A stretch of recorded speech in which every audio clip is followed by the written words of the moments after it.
Bismillahirrahmanirrahim. Assalamualaikum warahmatullahi wabarakatuh.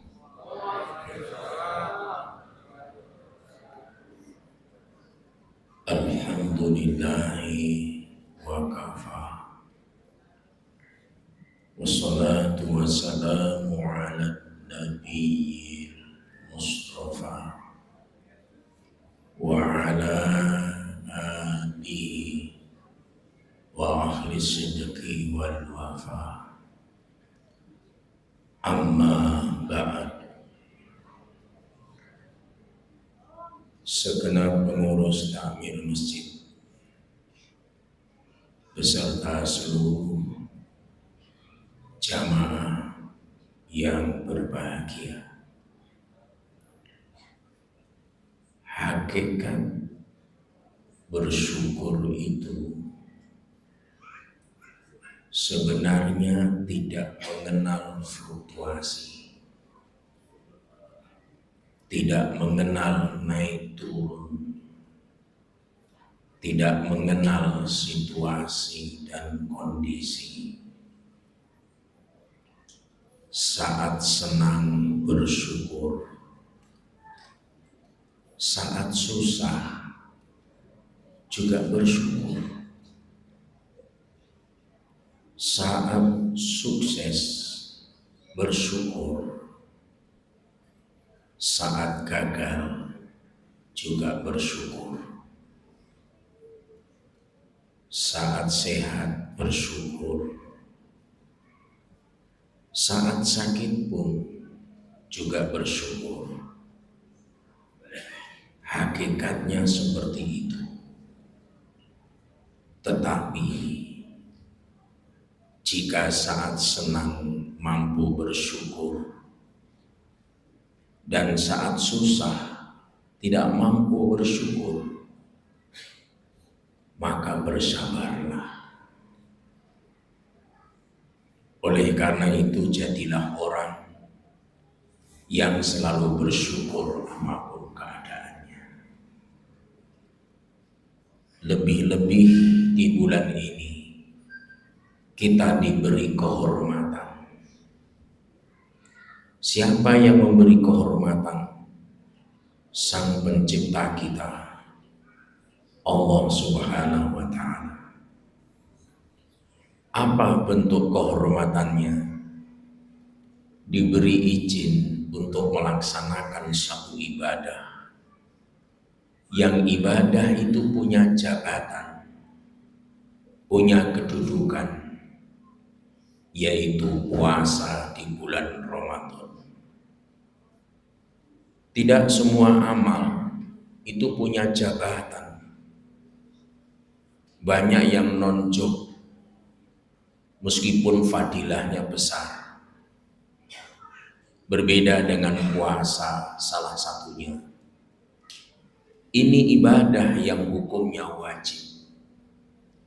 Jabatannya adalah rukun. Rukun apa? Salah satu rukun Islam yang 5 adalah puasa. Jadi wajib hukumnya, rukun kedudukannya. Seiring dengan itu, setelah kita bersyukur menjumpai bulan suci Ramadan ini, kita berterima kasih kepada orang yang mengajarkan kepada kita bagaimana bersyukur, dan itu adalah Rasulullah Muhammad sallallahu alaihi wasallam. Beliaulah yang mengajarkan dan mempraktekkan bagaimana bersyukur yang sebenarnya, sehingga kita berterima kasih dalam bentuk bersolawat kepadanya. Solawat itu adalah ibadah elit, prestisius, bukan ecek-ecek. doa itu ditolak kalau tidak ada sholawat di dalamnya.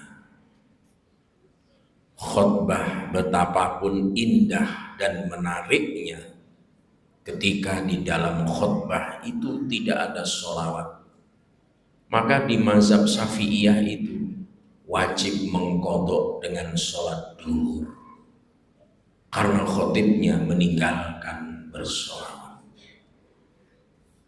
Majelis sesederhana apapun majelis itu, ketika di dalam majelis itu ada sholawat, berubah menjadi taman-taman surga.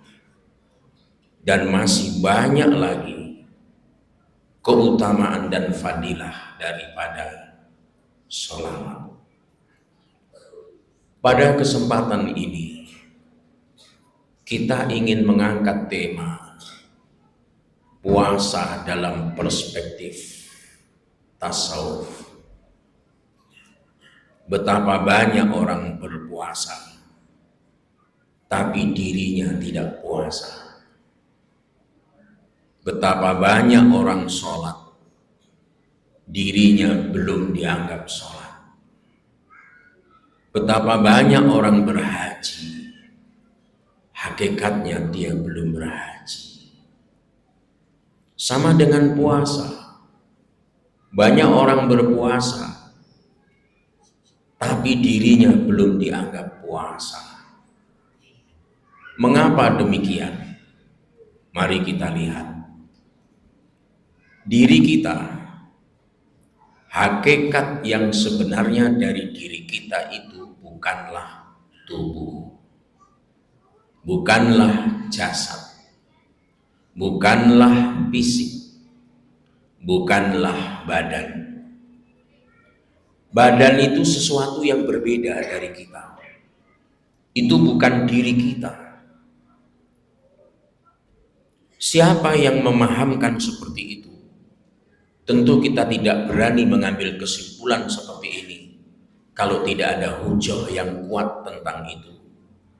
Dan orang yang terbaik telah menginformasikan kepada kita, wali jasadi alaika haqqa, pada tubuhmu ada hak atas dirimu. Hadis rawahul Muslim sahih. Dari sabda ini, Nabi memberitahukan kepada kita bahwa pada tubuh kita itu ada hak atas diri kita. Haknya tubuh, kewajiban diri kita. Apa haknya tubuh yang menjadi kewajiban diri kita?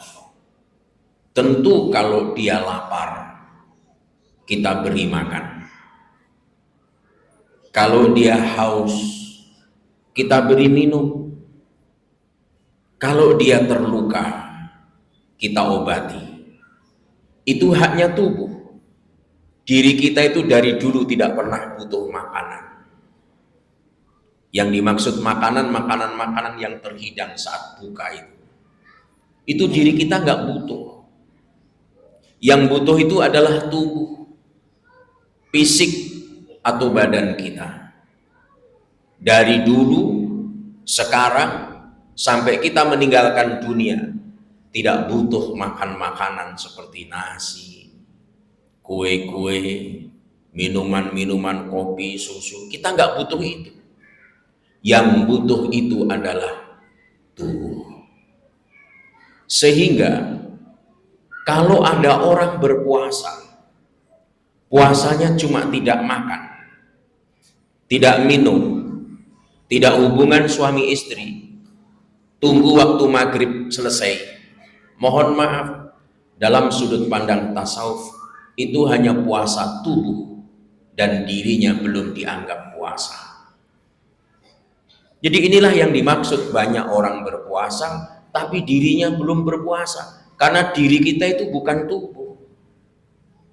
Tubuh itu sesuatu yang berbeda. Kalau cuma kita tahan, jangan makan, jangan minum, tunggu maghrib, itu tubuh. Diri kita dari dulu memang berpuasa dari makanan minuman itu. Kita nggak butuh itu. Karena diri kita itu bukan tubuh itu.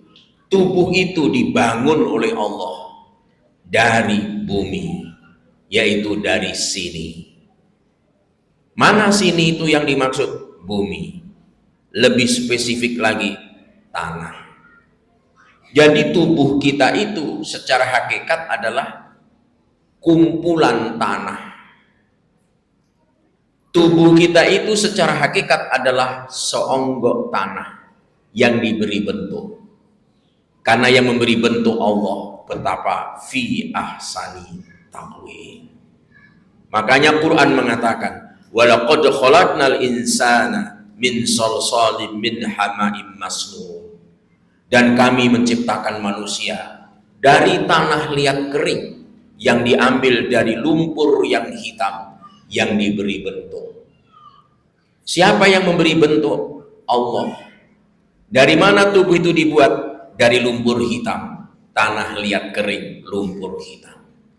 Jadi tubuh kita itu secara hakikat adalah seonggok tanah. Itu bukan diri kita. Tubuh itu dari sini, dari tanah. Diri kita aslinya itu berasal dari sana, bukan dari sini. Yang dari sini adalah tubuh, diri kita adalah dari sana, bukan dari bumi.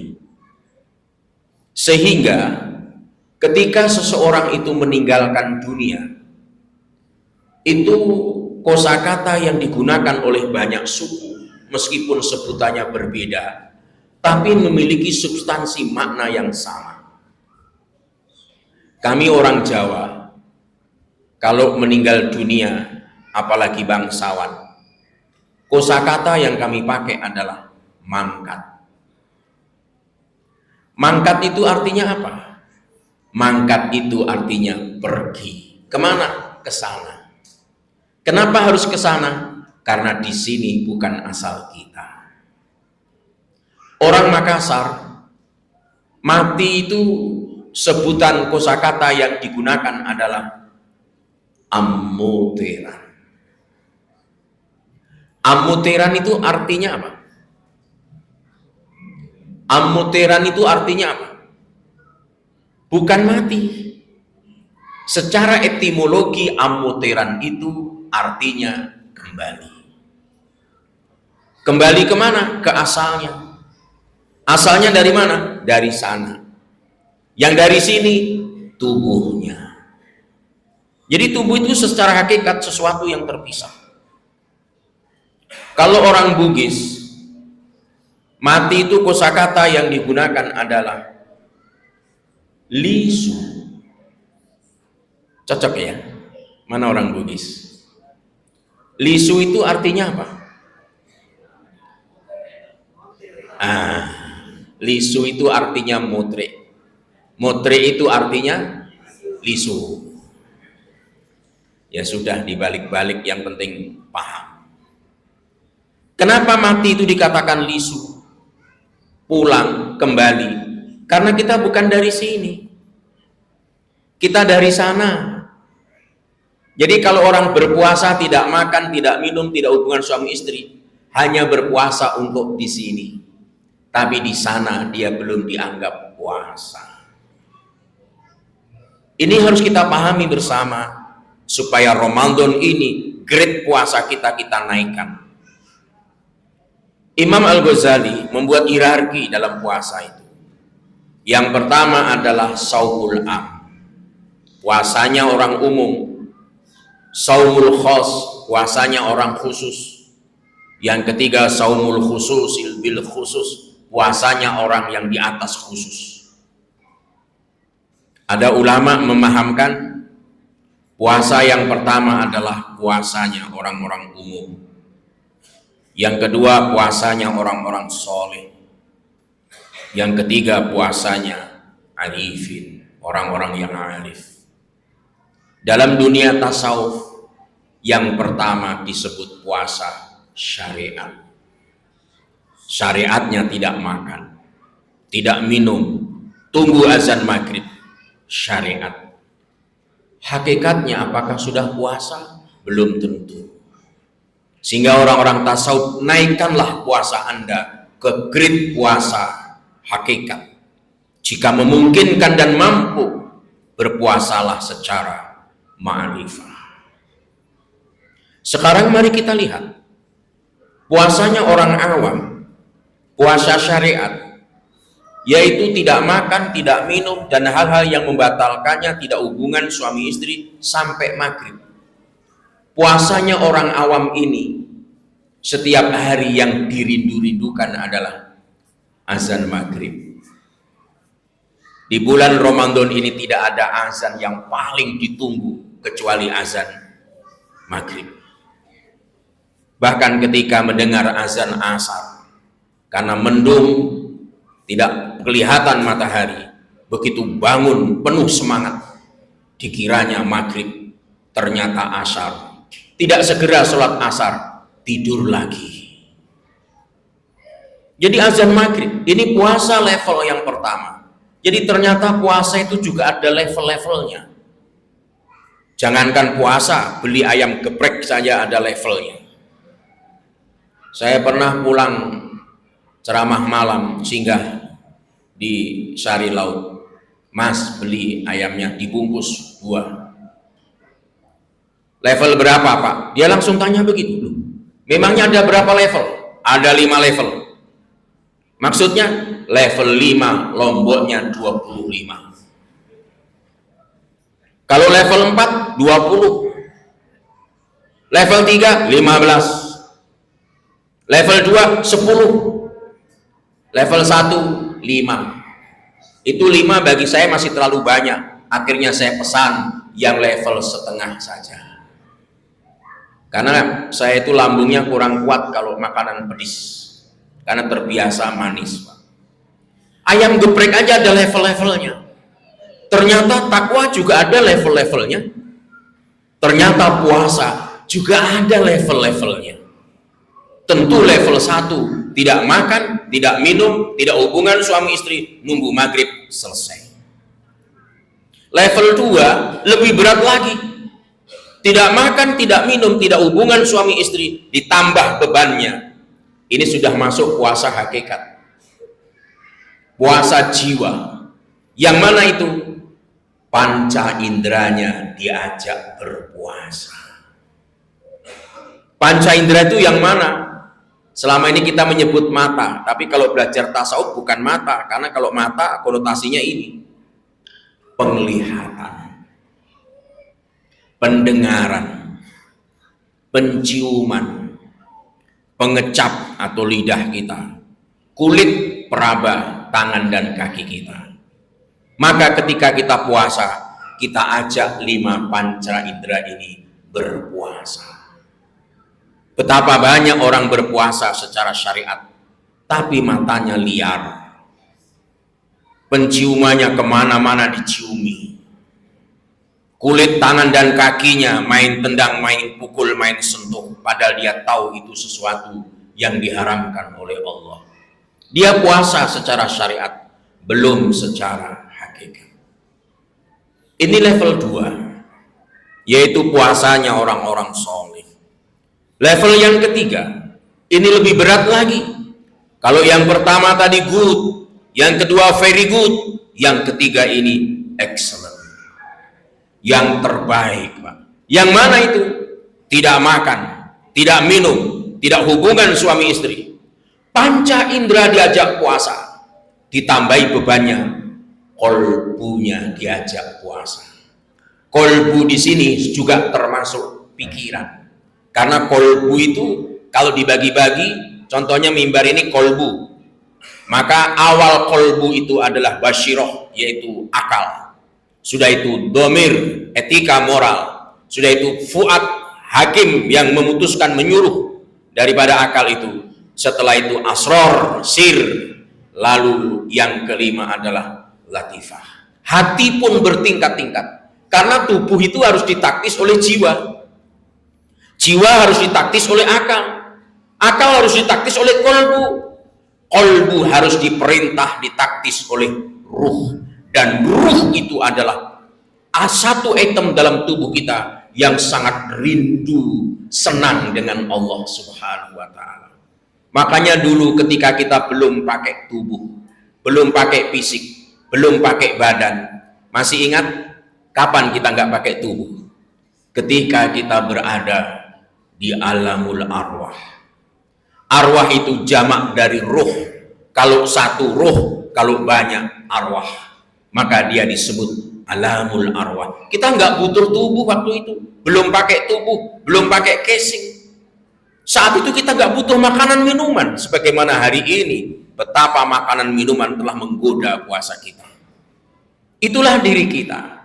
Jadi oleh karena itu, puasa yang terberat adalah melibatkan kolbu pikiran kita. Sekarang para jamaah, saya tanya, dosa yang paling banyak dilakukan manusia itu lewat apa? Mata. Berarti matanya sering jelalatan. Apalagi mulut suka ngurumpi berarti. Sekarang saya beritahu, dosa yang paling banyak dilakukan oleh kita adalah lewat pikiran. Riset membuktikan sehari semalam manusia itu rata-rata berpikir 70.000 kali. Dari 70.000 kali pikiran yang kita produksi itu, sayangnya 70%-nya negatif. Buruk, suuzon, baik persoalan agama. Sekarang saya tanya, suuzon, buruk sangka, itu dosa atau bukan? Ternyata itu melanggar konstitusi Quran. Ayat mana yang dilanggar? Quran suratul Hujurat ayat yang ke-12. Ketika Allah mewanti-wanti kita, ya ayyuhalladzina amanu ijtanibu katsiran minadh-dhonn inna ba'dadh-dhonni ismun. Wahai orang-orang yang beriman, hindari, jauhi oleh kalian kebanyakan prasangka, suuzon. Cuma nggak keren kalau nggak disebut negatif thinking. Nanti kalau disebut negatif thinking baru keren, Pak. Padahal sama saja itu maknanya. Dan negatif thinking, suuzon, pikiran buruk itu kebanyakannya adalah dosa. Sehingga saya ketika hitung 70.000 kali berpikir, 70%-nya 49.000. Kita mendengarkan ceramah hari ini. Coba cek pikiran Bapak, kemana tadi? Kemana-mana, Pak. Kemana-mana pikirannya. Ada yang memikirkan jasnya Ustadz, ada yang melihat wajahnya Ustadz, ada yang pikirannya macam-macam, ada yang juga kolaknya belum dimakan di atas meja. Kemana-mana pikiran kita. Jadi pikiran itu harus dikendalikan. Saya hari ini berlatih, mulai dari puasa pertama, berlatih berpuasa di level ketiga. Jujur, hari ini saya masih gagal. Kemarin sebenarnya hampir berhasil. Karena meskipun dianggap lebay, di bulan Ramadan itu saya suka bawa tasbih. Bukan karena apa, lebay atau apa, karena untuk menggiring pikiran saya. Karena kalau nggak pegang ini, kita liar pikiran kita. Maka perlu dibantu alat peraga. Maka saya kemana-mana bawa tasbih. Tadi juga bawa tasbih. Selesai sholat asar, begitu selesai salam kiri kanan, begitu mau pergi berdiri, pikirannya sebentar bukanya cendol atau kolak pisang. Ketika saya mengingat bukanya itu belum batal puasa secara rohani. Sama dengan ibu-ibu. Ketika ibu-ibu masak sayur, mencicipi sayurnya, sudah asin atau belum? Setelah dicicipi, oh sudah asin. Lalu diludahkan. Batal apa tidak puasanya? Tidak. Tidak. Rohani juga begitu. Mengingat makanan belum batal. Tapi ketika diikuti, diteruskan, maka itu bisa batal secara rohani. Sebaiknya panas-panas begini, cendol, apalagi ada esnya, ditambah sirup agak banyak, lagi ditumpuki es, itu sudah terus mengikuti pikiran namanya, Pak. Dan saya merasa gagal lagi. Kemarin tuh yang paling lucu, hampir maghrib, saya berusaha untuk pikiran saya, apapun yang saya tatap, saya berlatih tajali. Ketika saya melihat Bapak, saya melihat Allah, tapi mohon maaf, ini agak tanda kutip. Peristiwa apapun yang saya lihat, benda apapun yang saya lihat, saya berusaha di situ ada kekuasaan Allah yang saya renung-renungkan. Kemarin itu sampai maghrib, Kebetulan saya buka di Jannatul Firdaus Pengayoman. Begitu menjelang buka, saya langsung duduk bawa tasbih saya. Ketika saya duduk, kebetulan di depan saya kuenya adalah panada. Dan panada itu kurang saya sukai. Saya lebih suka jalan kotek. Ternyata saya lirik jalan koteknya di sana. Akhirnya saya berdiri pindah ke sana. Padahal 5 menit menjelang maghrib. Begitu saya duduk pegang jalan kotek, astagfirullah, gagal lagi hari ini. Betapa beratnya puasa level yang ketiga. Karena pikiran kita itu liar. Dan pikiran buruk itu bahaya. Sebelum The Seven Habits, Stephen R. Covey itu menulis buku itu yang dicetak sampai 16 juta eksemplar. Begitu juga sebelum munculnya hukum law of attraction, hukum tarik-menarik di semesta ini. Islam itu sudah mengajarkan, meskipun dengan kisah manual, ketika kita mimpi buruk, apa yang dilakukan? Pertama, duduklah relaksasi. Segera berlindung kepada Allah. Meludahlah ke kiri 3 kali. Yang keempat, jangan diceritakan mimpi itu. Kenapa ada ajaran begitu? Ternyata ketika sesuatu yang buruk itu diceritakan berulang-ulang, akan tertinggal di memori kita. Akhirnya ada hukum semesta tarik-menarik ini berlaku, sehingga yang buruk hadir dalam kehidupan kita. Mulai sekarang, rubahlah mindset pikiran kita. Karena pikiran ini melahirkan ucapan. Ucapan melahirkan perilaku. Perilaku melahirkan kebiasaan. Kebiasaan melahirkan karakter. Dan karakter ini menentukan nasib seseorang. Makanya di Jepang, anak-anak SD itu nggak diajari baca tulis. Baru-baru ini kan studi banding pejabat kita ke sana. Ternyata begitu melihat ke sekolahan-sekolahan, ternyata hanya diajari bagaimana menghormati orang, mengapresiasi, tidak membuli, membuang sampah pada tempatnya. Kalau antri harus sabar, nggak usah gerusa-gerusu. Kenapa? Karena itu karakternya dibangun dari kecil. Makanya jangan heran di sana, kalau ada anak kelas 2 SD, makan gula-gula, ada pembungkusnya, nyari tong sampah tidak ketemu, dikantongi. Nanti ketemu tong sampah, baru dimasukkan di tong sampah itu. Itu anak-anak kelas 2 SD. Kita di sini banyak anak-anak berkumis, buang sampah sembarangan. Bapak Ibu jamaah yang dimuliakan Allah, kenapa karakternya tidak terbentuk? Karena karakter itu terbentuk dari kebiasaan, kebiasaan dari perilaku, perilaku dari ucapan, ucapan dari pikiran, dan pikiran melahirkan ucapan, ucapan melahirkan perilaku, perilaku melahirkan kebiasaan, kebiasaan melahirkan karakter. Makanya ketika orang masuk militer, sebelum dilantik harus masuk basis dulu, dinolkan untuk dibentuk karakternya dari warga sipil menjadi seorang militer. Itu tidak gampang, dibiasakan selama 3 bulan dalam dasmil, dasar militer itu 3 bulan dibiasakan bang, dibiasakan hormat, dibiasakan egaliter, dibiasakan. Karena dari kebiasaan itu akan terbentuklah karakter. Dan di bulan Ramadan ini kita dibiasakan bangun mendahului azan subuh. Benar apa tidak? Di bulan Ramadan ini pasti kita berjuang mati-matian untuk bangun mendahului azan subuh. Padahal di luar Ramadan bangun kita didahului, bukan didahului azan subuh, didahului terbitnya matahari.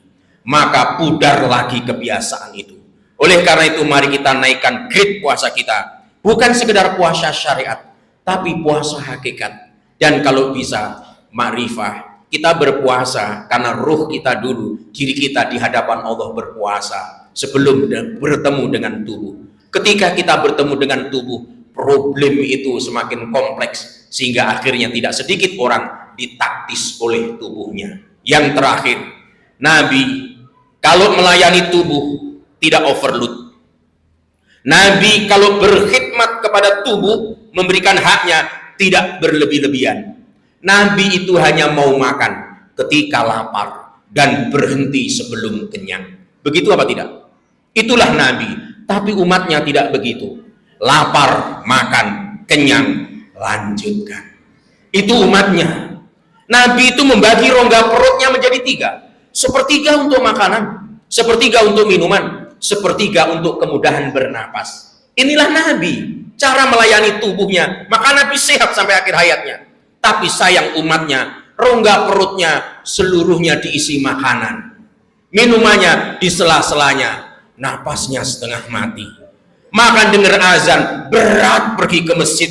Kalaupun dipaksakan ke masjid, baru takbir Allahu Akbar, imam baca Fatihah, menguapnya 16 kali. Nggak kuat kita. Siapa yang salah? Jangan salahkan Tuhan, karena ada human error dalam diri kita, melanggar konstitusi yang ditetapkan oleh Allah Subhanahu wa Ta'ala. Sehingga pembentukan karakter lewat Ramadan ini diharapkan kita menjadi manusia unggul, manusia jempolan, manusia handal, yang bahasa normatif agamanya la'allakum tattaqun. Kalau nanti kita punya takwa, yakinlah itu sebaik-baik bekal menjumpai Allah. Wa tazawwadu fa inna khairaz zadi taqwa. Berbekalah, dan sebaik-baik bekal adalah takwa. Semoga Allah memberkahi kita dimanapun kita berada. Mohon maaf segala kekurangan, dan kami tidak membersamai Bapak Ibu. Kami mau ke Moncong Lela Parak, ada tetangga berduka dan saya diminta untuk ke sana. Saya harus ikrom kepada mereka sebagai makhluk sosial, dan saya akan tetap sholat tarawih. Jangan dikira kita juga tidak tarawih, karena ada aspek sosial yang harus kita penuhi. Mohon maaf segala kekurangan. Wallahu waliyul muttaqin. Assalamualaikum warahmatullahi wabarakatuh.